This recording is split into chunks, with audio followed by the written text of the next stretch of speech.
Samsung's latest and greatest is finally arriving on the doorsteps of excited phone buyers all over the world.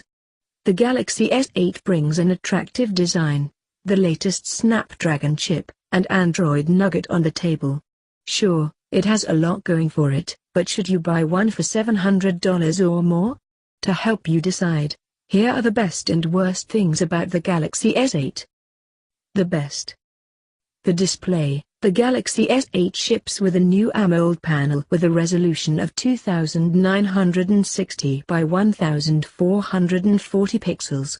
Like the LG G6, the corners are rounded, and there's almost no visible bezel. In addition, Samsung's display is curved on the left and right edge. There's no flat version of the GS8, either.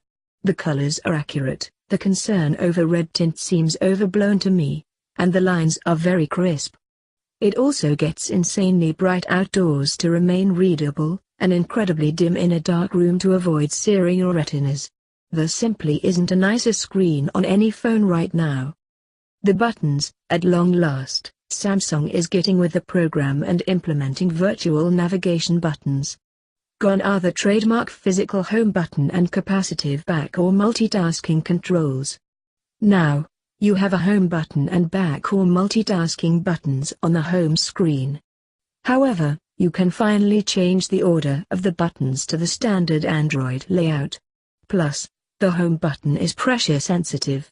Even when the phone is asleep, you can hard press to trigger the home button when the phone is asleep or in full screen mode. The camera. Samsung continues to have one of the absolute best cameras you can get on a phone. The 12 megapixels sensor is the same piece of hardware used in last year's phone, but the photos it spits out are even nicer thanks to improved processing. Images are crisp and bright, even in middling lighting. Even in low light, noise is minimal and capture times are quick.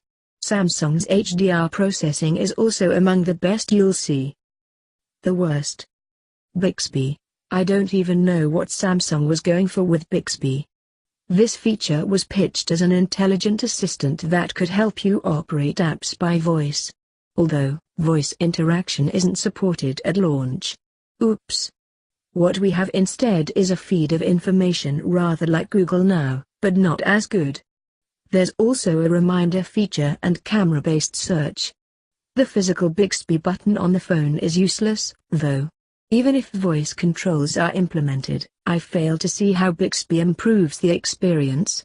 I'd rather map the Bixby button to some other function, but Samsung has blocked that. The fingerprint sensor. Moving to virtual navigation buttons meant Samsung had to relocate the fingerprint sensor. However, in an apparent attempt to be different, it chose the worst location. It's on the back of the phone way up next to the camera. It's not at all natural to touch the sensor while holding the phone, and it's not even very accurate.